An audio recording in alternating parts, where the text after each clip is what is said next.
अस्सलाम वालेकुम, मेरा नाम मुबशर और मेरे साथ मौजूद हैं राना अदनान मुदस्सिर साहब, चेयरमैन पाकिस्तान प्रॉपर्टी लीडर्स बहरिया टाउन कराची। हम इनसे जानेंगे कि इस टाइम और आने वाले वक्त के अंदर जो अलॉटीज़ को खदशात लाहक हो सकते हैं उन पे बात करेंगे। कुछ क्वेश्चंस हैं। राना अदनान साहब, बहुत शुक्रिया आपका।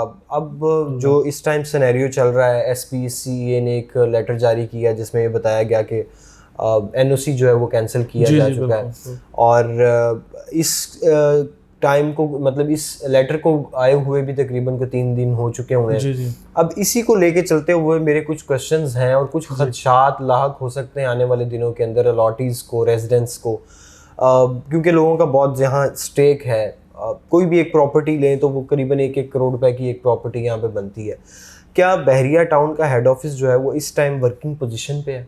यानी जब लेटर आया है, NOC कैंसिल कर दिया गया है, तो क्या बहरिया के पास इस टाइम पे इख्तियार है कि इसे जो है वो कंटिन्यू अच्छा, देखिए इसमें मुबशर मैं इस तरह से कहूँगा कि बहरिया टाउन का जो हेड ऑफिस है इस वक्त वहाँ बिल्कुल नॉर्मल लाइफ है, हर चीज़ बड़ी नॉर्मल चल रही है, ट्रांसफर्स हो रही हैं, पोजेसन डिपार्टमेंट ओपन है, लोग जो फैसिलिटेशन सेंटर है यहाँ पे प्रॉपर्टीज़ को किराए पे लेने और देने के लिए जो है वो सारे डिपार्टमेंट अपनी अपनी जगह पे काम कर रहे हैं, बिल्कुल नॉर्मल है। और किसी भी किस्म का कोई SPCA से या सुप्रीम कोर्ट या किसी भी मुतलका इदारे से कोई ऐसा नोटिस नहीं है कि बहरिया टाउन का हेड ऑफिस बंद कर दिया जाए या चीज़ें जो ऑपरेशनल है उनको रोक दिया जाए, ऐसा कहीं भी नहीं है। क्योंकि बहरिया टाउन में बहुत बड़ी तादाद में अब लोग यहाँ रिहाइश पजीर भी हैं। अब ऐसा नहीं है कि ये कोई नई चीज़ अब बन रही है, क्योंकि अब 10 साल का अरसा गुजर चुका है, अब लोग यहाँ रहते हैं। अच्छा, जो NOC कैंसिल हुई है उसके ऊपर मैं कमेंट करूँगा कि जो मुबशर NOC कैंसिल हुई है वो NOC that was already provisional, a kind of conditional NOC from SPCA, Sindh building control authority. ठीक है। अच्छा, अब ये NOC तो कैंसिल कर दी, लेकिन ये NOC ऑलरेडी प्रोविजनल, ये कंडीशनल इस तरह से थी कि ये शराइत तय की गई थी कि इतने पैसे आप लोग अदा करेंगे, 460 जो अरब रुपए इन्होंने देने थे। अगर वो नहीं देंगे या इसकी अदायगी ना की गई तो हम उसको कैंसिल करने का हक रखते हैं। तो बिल्कुल SPCA ने वही किया जो पेमेंट की अदायगी ना होने पे होना था। और ये तो बेसिकली सुप्रीम कोर्ट का एक डिसीजन था जिसमें सारी चीज़ें तय की गई थी। और अब ये है कि सिर्फ ये SPCA की तरफ से ये कैंसिल हुआ है, नोटिस है और जो उनको दी थी NOC उसको उन्होंने बिल्कुल ज़ीरो कर दिया, कैंसिल कर दिया। और ये ख़बर भी मार्केट में इसी तरह से फ्लोट कर रही है। लेकिन इससे मुझे ये लगता है कि अभी सुप्रीम कोर्ट का फैसला आना बाकी है। अभी जो एप्लीकेशंस बहरिया टाउन के लीगल डिपार्टमेंट ने दी है उसका जवाब आना, उनके ऊपर सुप्रीम कोर्ट के कमेंट्स का आना या मुतलका इदारों के ऊपर प्रोसीडिंग्स होना भी बाकी जी बिल्कुल। अच्छा, इसी क्वेश्चन को वैसे तो काफ़ी ज़्यादा क्लैरिटी हमें हेड ऑफिस के ऑपरेशनल होने की वजह से आपने जिस तरह बताया पता लग गया, लेकिन अब बहुत सारे ऐसे अलॉटीज़ हैं जिनके प्लॉट्स हैं अनडेवलप्ड एरिया के अंदर जी। वो ये भी जानना चाहते हैं कि क्या आया इस टाइम पे उस टेरिटरी के ऊपर जो वहाँ पे डेवलपमेंट वर्क जो हो रहा था, मशीनरी काम कर रही थी बहरिया की, डिप्लॉय की हुई थी बहरिया ने, क्या वो वहाँ से वापस बुला ली गई है या वहाँ पे काम जारी है? इन जगहों पे क्या सिचुएशन है? अच्छा, उसमें मुबशर नाज़रीन के लिए मेरा सीधा सा मैसेज है कि अगर तो कहीं ना कहीं हमारे कस्टमर्स की कोई फाइल्स थी, और फाइल्स वालों को तो मैं कहूँगा किसी भी तरह से उससे हमें छुटकारा हासिल करना चाहिए। ठीक है। वो फाइल्स भी आज की नहीं है, काफ़ी अरसा पुरानी है और बहुत सारे लोग आज तक उनको लेके बैठे हुए। मैं समझता हूँ कि फ़ाइल से छुटकारा हासिल करें। और अगर तो आपकी जहाँ प्रॉपर्टी है, प्लॉट है, विला है, अपार्टमेंट, दुकान, मकान, कुछ भी, वहाँ अगर डेवलपमेंट हो रही है या हो चुकी है फिर तो ठीक है। और बहरिया टाउन ने जहाँ भी डेवलपमेंट का काम शुरू किया था, अभी इस वक्त इस नोटिफिकेशन की वजह से कहीं भी नहीं रोका। अगर कहीं डेवलपमेंट की ही नहीं सिरे से तो अलग बात है कि वहाँ तो मशीनरी है भी नहीं। ठीक है। अब जिस तरह से मैं कहता हूँ कि 32 ABCD की फाइल्स थी बहरिया ग्रीन्स के पास जो प्रीसिंक्ट 6123 का कहा गया था, अभी अगर तो प्रॉपर वहाँ पे बोर्ड्स नहीं लगे, बाकायदा इंडिकेट नहीं किया गया, तो ऐसी सूरत हाल में हमें फ़ाइल से जान छुड़ानी है। Out of boundary wall Bahria paradise की, बहरिया स्पोर्ट सिटी की, ओल्ड BT की बहुत सारी फाइल्स हैं। तो उन फाइल से मैं समझता हूँ कि हमारे कस्टमर्स ये टेरिटरी तो ऑलरेडी डिफाइन भी कर दी गई, डिफाइन की गई थी। और जो 16,896 एकड़ जिसकी NOC थी और ये अभी कैंसिल की है, तो इसमें वो वाला एरियाज ऑलरेडी भी नहीं आ रहे थे। ठीक है, क्योंकि अगर आते होते तो फिर उसको आज तक डेवलप करके सामने लाया जा चुका होता। अच्छा, अब इसी तरह हम देखिए एक टाइम था कि 2019 के अंदर हम ये चीज़ें डिस्कस कर रहे थे, आज फिर दोबारा ये हमें करने का मौका मिल रहा है। देखिए वर्स्ट सिनेरियो क्या हो सकता है बहरिया टाउन का, कि लेट्स सपोज जिस तरह ये आपने बताया कि एक प्रोविजनल एनओसी था जो कि उन्होंने कैंसिल किया है, लेट्स सपोज अगर सुप्रीम कोर्ट जो कि अभी उसकी प्रोसीडिंग चल रही है, लेकिन एक हतमी फैसला आ जाता है कि इसको बहरिया जो है वो ऑन नहीं कर सकता इस टेरिटरी को, या इसको क्या इसका तरीकाकार हो सकता है कि वो जो लॉटीज़ हैं, चूँकि पहले भी अगर देखा जाए थर्ड पार्टी कंसर्न की हम बात करते हैं कि थर्ड पार्टी कंसर्न जहाँ पे आ जाता है तो वहाँ पे थर्ड पार्टी को ज़्यादा प्रायोरिटी दी जाती है। उसके in fact public interest we can say, public interest on larger scale पे उसको जो है वो कंसीडर किया जाता है। तो यहाँ पे आप क्या देखते हैं कि वर्स्ट सिनेरियो क्या हो सकता है?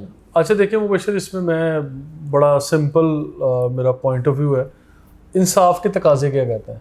हमारे मुल्क में अगर अपेक्स कोर्ट है, सुप्रीम कोर्ट की हम बात करें, वहाँ पे अगर आप कस्टमर हैं, मैं कस्टमर हूँ, आपने और मैंने एक मकान, दुकान, अपार्टमेंट या कोई प्लॉट लिया और हमें वो मिल गया। आज मैं उन लोगों की बात कर रहा हूँ नाज़रीन जिन लोगों को पोजेसन मिल गया या जिन लोगों ने पोजेसन हासिल कर ली है and they are living in Bahria town, या उनकी प्रॉपर्टी आज एग्जिस्ट कर रही है, फिजिकल एग्जिस्ट कर रही है बहरिया टाउन में। अच्छा मुबशर, इसके ऊपर मैं बात करता हूँ, अगर आपका भी घर है यहाँ पे, मेरा घर है, मेरी दुकान है, मेरा प्लॉट है, मैं यहाँ पे रह रहा हूँ और काम कर रहा हूँ, मुझे हर तरह के चार्जेस अदा करने के बाद वो प्रॉपर्टी हैंड ओवर हो गई है। फॉर एग्जांपल मैं इस चीज़ को आज इस तरह से सोचता हूँ कि बहरिया टाउन की एनओसी कैंसिल, मलिक साहब के पास बहरिया टाउन नहीं रहता, तो अब सुप्रीम कोर्ट कुछ ऐसा डिसीजन करते हैं कि ये किसी दूसरे गवर्निंग बॉडी को दे दिया जाता है, ये एमडीए को दे दिया जाता है, या फॉर एग्जांपल ये एक कोई नई गवर्निंग बॉडी, कोई इंतज़ामिया हमारे ऊपर ला के बिठा दी जाती है और इस जगह का नाम मुबशर टाउन रख दिया जाता है। आप मुबशर हैं, मुबशर टाउन रख दिया गया और आपको ये कह दिया गया कि अच्छा ये यहाँ के रिहायशी लोग हैं, इनकी तादाद आज 10,000 है, 1 लाख है या 2 लाख है। फॉर एग्जांपल मैं एक प्रीसिंक्ट की बात कर लेता हूँ। प्रीसिंक्ट 19 में जहाँ अपार्टमेंट्स बने हुए हैं, वहाँ पे अपार्टमेंट्स की या लोगों की तादाद, अब अपार्टमेंट्स की तादाद जिसमें यूनिट्स हैं वो तकरीबन कुछ 4-5 हज़ार अपार्टमेंट होंगे। अच्छा 4-5 हज़ार अपार्टमेंट में कोई 15-20 हज़ार 30 हज़ार की आबादी भी होगी, वहाँ से एक रेगुलर इनकम जनरेट हो रही है, एक एग्रीगेट इकट्ठा रेवेन्यू जनरेट होता है जो मेंटेनेंस की चार्जेस में, ट्रांसफ़र फ़ीसों में, बिजली के बिलों में और पानी की बिलिंग है, सेफ्टी सिक्योरिटी की बिलिंग, इस तरह से मुख्तलिफ करके एक रेवेन्यू जनरेट होता है। मुझे ये लगता है कि उन चीज़ों को मेंटेन तो वो गवर्निंग बॉडी कर सकती है जो मुबशर टाउन को चला रही है। ठीक है, अब ये आपका वैसे अब इसी में से मेरे पास एक और क्वेश्चन आ गया है, सॉरी मैंने आपको इंटरप्ट किया है। अब देखिए यहाँ पे जब हमने बात की ना थर्ड पार्टी कंसर्न जी, हमें यहाँ पे ये जानने को मिला कि वहाँ पे ये भी हो सकता है कि ये बताया जाए कि जो मलिक रियाज साहब हैं वो इसे ऑन नहीं करेंगे, कोई थर्ड पार्टी को मैनेजमेंट यहाँ पे ला के बिठा दी जाएगी। तो इसी के चलते हुए अब मेरे पास एक ये ज़हन में सवाल आता है कि जहाँ पे नस्ला टावर था, नस्ला टावर भी उसमें भी लोग रह रहे थे, वहाँ पे भी थर्ड पार्टी कंसर्न था। बेशक वो टेरिटरी जो थी वो उस एरिया की यानी उस मैनेजमेंट की अथॉरिटी थी, जो कि कंस्ट्रक्टर था जिसने जहाँ पे बिल्डिंग कंस्ट्रक्ट की थी वो उसकी प्रॉपर्टी नहीं थी, उसने ज़्यादा लैंड जो है वो एक्वायर करके कंस्ट्रक्शन की हुई थी। वहाँ पे थर्ड पार्टी को जो है वो टोटली इग्नोर कर दिया गया। तो यहाँ पे हम कैसे ये कह सकते हैं कि ये इन लोगों को जो है वो... अच्छा इसमें मुबशर, पहले मैं इस चीज़ को क्लियर कर लूँ कि जो मैंने कहा कि अगर मुबशर टाउन नाम रख दिया जाए तो उसको एज ए गवर्निंग बॉडी आप उन चीज़ों को अच्छी तरह रन कर लेंगे, क्योंकि मुझे ये लगता है कि जितना रेवेन्यू एक एग्रीगेट जनरेट हो रहा हो रेवेन्यू, तो उस रेवेन्यू को लगा के उन चीज़ों को बड़ा अच्छा वेल मेंटेन किया जा सकता है। ठीक है, अब आते हैं इस पॉइंट की, अगर हम बहुत ही बुरा सोचते हैं कि ये लैंड, ये बहरिया टाउन मलिक साहब के पास नहीं रहता, मैं ये जानना चाह रहा हूं कि बुरा सोच लिया, यानी वर्स्ट से वर्स्ट क्या, वर्स्ट से वर्स्ट, बुरे से बुरा, गंदे से गंदा हमने सोच लिया कि जी बहरिया टाउन मलिक साहब के पास नहीं रहता तो क्या होगा। फर्स्ट ऑफ ऑल तो मलिक साहब इसकी अगर 460 अरब रुपए की अमाउंट पे एग्री कर सकते हैं या फैसले को ऑन कर सकते हैं, तो आई बिलीव के मतलब they will do any possible thing to gain this Bahria town, जो कि मैं समझता हूँ कि ना सिर्फ मलिक साहब के लिए अहम है बल्कि यहाँ के रिहायशियों से लेके हर किसी के लिए ये यानी इनकी मेहनत है एक लंबा, ये ओवर द नाइट नहीं बना। बिल्कुल, इसके पीछे खून पसीना है, इसके पीछे मतलब कई 100 हज़ारों में लाखों में लोगों ने मेहनत की है, और ये 10 साल के अरसे में ये ख्वाब बना है। और उस 10 साल से भी पहले कब प्लानिंग की होगी आई डोंट नो एग्जैक्टली, लेकिन ये ओवर द नाइट नहीं बना हुआ कि एक नोटिफिकेशन से ऐसे मलिया मेट हो जाए, ऐसा पॉसिबल नहीं है। अच्छा, अब मैं कहता हूँ कि अल्टीमेटली अगर मलिक साहब के पास ये नहीं रहता, अब आपने कहा कि लार्जेस्ट की नस्ला टावर की तरह, देखिए मैं यहाँ पे एक चीज़ पॉइंट आउट करता हूँ नाज़रीन को। नाज़रीन, SBCA एक इदारा है, सिंध बिल्डिंग कंट्रोल अथॉरिटी, जो कि सूबा सिंध में कराची में इम्प्लीमेंट होते हैं उसके कवानीन। हाउ इट वर्क्स एग्जैक्टली कि हमने इस चीज़ को समझना है। मेरी अलग से इसके ऊपर वीडियो है, अभी आई डोंट नो ये पब्लिश हुई है कि नहीं, वो भी हमारे चैनल पे आ जाएगी कि SBCA इनफैक्ट क्या चीज़ है, क्या एंटिटी है, हाउ इट वर्क्स, और इसकी ड्यूटीज़ क्या है, इसके मतलब किन चीज़ों को चेक एंड बैलेंस रखना है, इनके अख्तियारात हैं, और ये किसी बिल्डिंग को डिमोलिश करने का हक रखते हैं या नहीं रखते। और फिर ये 1 सेकेंड बिल्डिंग की बात कर रहे हैं। अच्छा, अगर बिल्डिंग की बात करें तो ये बिल्डिंग को अगर NOC दे के कैंसिल कर रहे हैं वो अलग बात है। Bahria town is not a building, it's a complete satellite town, it's a complete शहर, टाउन एंड प्लानिंग, एक कंप्लीट शहर है, ठीक है, एक स्टेट है, एक सिटी है, एक कम्युनिटी, एक कॉलोनी। अब उसको बहुत सारे नाम दिए जा सकते हैं जिनकी डेफिनेशन शायद मुख्तलिफ है, लेकिन किसी न किसी स्टेज पे इसमें बहुत सारे एरियाज़ हैं। अब ऐसा नहीं होगा कि पूरे का पूरा बैरिया टाउन, मैं फिर कहता हूँ, मलिया मेट करने की तरफ चले जाए। मतलब इनका अख्तियार ये होगा किसी बिल्डिंग को अप्रूवल, जहाँ कुछ 40 मंजिला बिल्डिंग थी उसको 40 मंजिला नहीं, ये कहेंगे 20 मंजिला तक की मैं अप्रूवल देता हूँ। बिल्कुल, आप ही की बात को साथ लेके चलते हुए जैसे मैं आपको बताऊं कि MDA ने एक, जिस तरह किसी भी सोसाइटी का एक प्लान अप्रूव होता है, जिस तरह मैं एक एग्जांपल के तौर पे बता सकता हूं कि गवादर का एक प्लान जो है वो अप्रूव प्लान है, मास्टर प्लान है। इसी तरह किसी भी कोई सोसाइटी का मास्टर प्लान जो है वो अप्रूव किया जाता है, वो MDA की तरफ से वो अप्रूव प्लान पे ये तैयार किया गया हुआ। बिल्कुल ठीक है।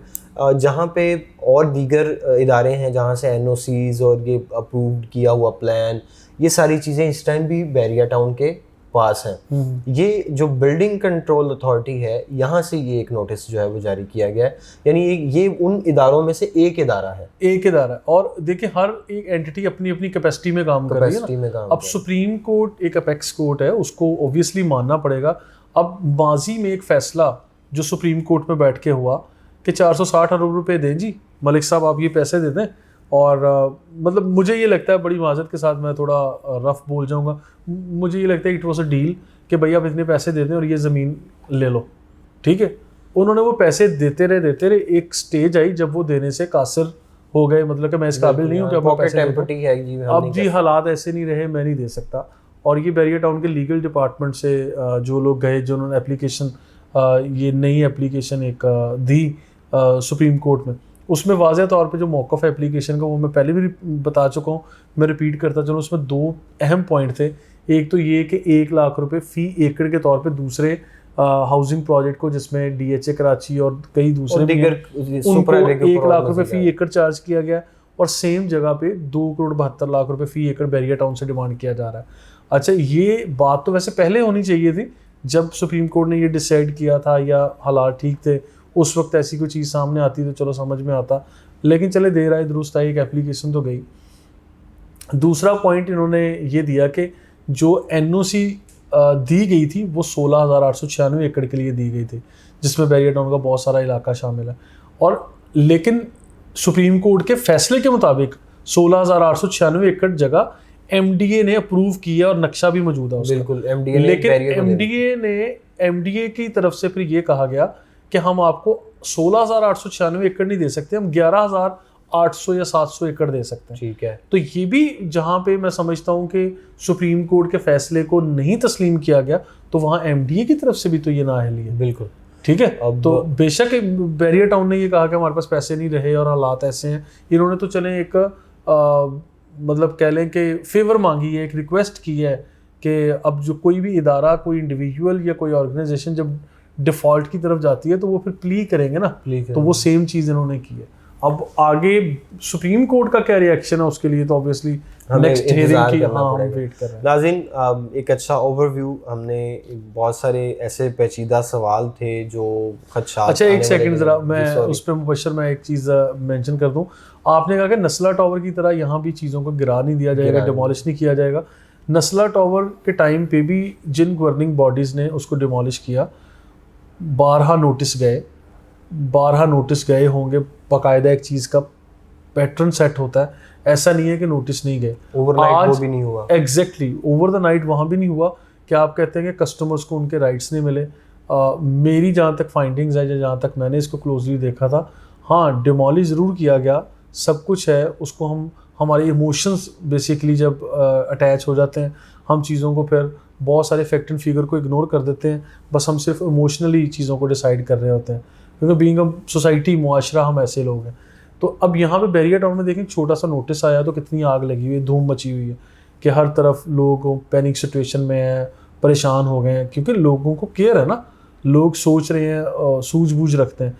लेकिन वहाँ पे भी इस तरह के नोटिस तो गए होंगे, चीज़ें डिस्कस हुई होंगी कि आप लोग ये करें, ये ना करें, अदरवाइज़ ये हो जाएगा, ठीक है, इंटीमेट किया गया होगा। तो ये चीज़ें बैरियर टाउन की भी मुख्तलिफ़ चीज़ों के मामले में मुख्तलिफ़ टाइम में मुख्तलिफ़ औकात में रिमाइंडर्स दिए जा रहे हैं और चीज़ें हो रही हैं। ऐसा हरगिज़ नहीं है कि वो बैरियर टाउन की पूरे के पूरे चीज़ों को ओवर द नाइट कुछ करने जा रहे हैं। एनओसी में फिर कह रहा हूँ, this was already conditional, provisional NOC थी कि भाई ये पैसे दे दो और ये हम इसको ओके कर रहे हैं, अगर नहीं दिए तो हम इसको नहीं करेंगे। ये तो एक ऑलरेडी चीज़ नजर आ जैसे रही है। ये प्रैक्टिस ऐसे ही है, जैसे जिस तरह हम बैरियर से कोई प्लॉट लेने जाता है जी, उस प्लॉट की कुछ इंस्टॉलमेंट्स होती हैं, उस इंस्टॉलमेंट के अंदर अगर आप वो डिले करते हैं आपको सरचार्ज पे करना पड़ता है। एग्जैक्टली इसमें भी इंस्टॉलमेंट्स थी ऐसे भी इसमें भी 7 साल के अरसे में आपने देना है। अभी 7 साल का अरसा पूरा तो पूरा भी नहीं नहीं हुआ, हुआ। तो लेकिन साल 2023 में बैरियर टाउन ने एक सिंगल पैनी भी नहीं दी और उसके इवज ये सारी और चीजें। जैसे ही बैरियर में भी कोई 3 इंस्टॉलमेंट इकट्ठी नहीं पे करता तो उसकी फाइल जो है वो कॉमन प्रैक्टिस है, रोक फिर दी चीजें जाती आती है, हैं। तो लॉक सुप्रीम कर कोर्ट के साथ भी ये कुछ डिसाइडेड था। तो अभी भी देखें, there are so many solutions. मैंने प्रीवियस वीडियोस में ये भी बात की थी कि बैरियर टाउन का जहाँ से रेवेन्यू जनरेट होता है, पार्क्स हैं, हॉस्पिटल्स हैं, पब्लिक प्लेसेस हैं बहुत सारी, वो ऐसी चीज़ें समझ लें कि कोर्ट के सामने रख के वहाँ से जो रेवेन्यू जनरेट होगा, इसका टाइम फ्रेम बढ़ाया जा सकता है, अमाउंट को ज़रा कम किया जा सकता है। 2,72,00,000 रुपए का फी एकड़ की बजाय, जो कि पहले भी कुछ अमाउंट एक अच्छा बार्गेन हुआ था। इस तरह की अगर चीज़ें होती हैं जो होनी चाहिए भी, अल्लाह करे कि ऐसा हो, क्योंकि यहाँ पे मैं समझता हूँ पहले तो सिर्फ हॉरिजॉन्टली एक बैरियर टाउन का नेटवर्क बिछाया गया था ना, हमें लगता है सड़कों का जाल बिछा दिया और इट्स ओके, ऐसा नहीं है। अब तो यहाँ पे हाई राइज बिल्डिंग्स बेशुमार हैं, अब तो हज़ारों की तादाद में यहाँ बिल्डिंग्स हैं। एक एक बिल्डिंग 50-50 अरब रुपए की या 100-100 अरब रुपए की एक ऐसे एग्जैक्टली, ठीक है। और हम अगर ये 30 स्टोरी बिल्डिंग की बात करें, जी जी, तो ये एक अपार्टमेंट 1-1 करोड़ रुपए का है और 30 स्टोरी बिल्डिंग है, और तो ये बहुत ऊपर कैलकुलेशंस जाती हैं। और लोगों का ओवरसीज का पे खासकर हमारे अपने ही मुल्क के, हमारे अपने लोगों का ही पैसा लगा हुआ ना, ठीक है, बाहर से आके किसी ने कोई ऐसे पैसा तो नहीं लगा दिया। तो ओवर द नाइट ये चीज़ें नहीं हुई। अल्लाह करे कि ऊँट अच्छी करवट बैठे, जो भी हो अच्छा हो, हम सब के लिए भी, हमारे इन्वेस्टर्स के लिए, स्टेक होल्डर्स के लिए, और मलिक साहब के लिए भी, बैरियर टाउन के लिए भी। हाँ, जो जुर्माने होने हैं, जो जुर्माने सुप्रीम कोर्ट ने करने हैं वो करें, ऑलरेडी पहले जो भी एक फेवर देनी है वो दें, जहाँ सख्ती करनी है वह करें, लेकिन पब्लिक इंटरेस्ट को याद रखा जाना चाहिए, जो कि पहले भी रखा गया था, अल्हम्दुलिल्लाह रखा गया। तो इस दफ़ा भी इंशाल्लाह हम अच्छा अल्हम्दुलिल्लाह जी, इट्स नाइस कंक्लूजन। हम एक अच्छे कंक्लूजन की तरफ आए हैं कि ये थर्ड पार्टी कंसर्न जो है, जिस तरह पहले इसको प्रायोरिटी दी गई थी, इस टाइम भी दी जाएगी, क्योंकि अब बहुत ज़्यादा स्टेक है, पहले कम था। अब बिल्डिंग्स जो हैं वो बन के सामने आ चुकी हुई हैं, लोग, आबादी यहाँ बढ़ चुकी हुई है। इसी के साथ हमने दोनों जो एक तस्वीर के दोनों रुख डिस्कस किए कि वर्स्ट सिनेरियो क्या हो सकता है, जो कि अदनान साहब ने हमें बताया कि ये जिस तरह मेरी मिसाल देखें, मेरे नाम के साथ के मुबशर एक मैनेजमेंट ऊपर बिठा दी जाएगी, एग्जाम्पल ऐसा होगा नहीं, कोई भी मैनेजमेंट जो है वो बिठा दी जाएगी, या कुछ ऐसा सिनेरियो किया जा सकता है। इसका दूसरा रुख ये था कि इसमें मलिक रियाज साहब का ये ख्वाब, फिर उसके बाद इसको ताबीर देना, इस पे काम करना, उसके बाद फिर इसके अंदर किसी एक बंदे नहीं, हज़ारों लोगों की मेहनत, और फिर ये एक बना बनाया शहर जो आपको इस टाइम पे नज़र आ रहा है, ये बन जाना, इस पे उनका स्टेक भी है, लोगों का इसमें बहुत ज़्यादा स्टेक है। तो इसको ऐसे डिमोलिश या ऐसे किसी के हाथ में दिया जाना जो है वो इतना आसान नहीं है, इतना मुमकिन नहीं है। वो हर कोशिश जो है वो करेंगे इसको, इस नाम को, इस जगह को बेहतर से बेहतर बनाने में। और ये एक चीज़ भी हमारे सामने क्लियर हुई। दूसरा, कोई भी ट्रांसफ़र्स या हेड ऑफिस का बंद हो जाना, ये सब रूमर्स हैं, ऐसा कुछ नहीं है, सब ऑपरेशनल है, सब नॉर्मल है। ये एक जितने इदारे जहाँ जहाँ से एनओसीज मिलते हैं उन इदारों में से एक इदारा है, और इसकी जो प्रोसीडिंग्स हैं, जो केस जहाँ पे चल रहा है वो सुप्रीम कोर्ट है, और इसकी जो भी प्रोसीडिंग्स हैं वो आप न्यूज़ चैनल्स पे देख लेते हैं। फर्दर राना अदनान साहब आपके साथ वीडियो के ज़रिए से आप तक जो करेक्ट ग्राउंड रियलिटी है वो शेयर करते रहते हैं। वीडियो देखने का बहुत शुक्रिया। आप हमारी ऐसी informative videos Pakistan property leaders के यूट्यूब चैनल पे देख सकते हैं। अल्लाह हाफ़िज़। अल्लाह हाफ़िज़।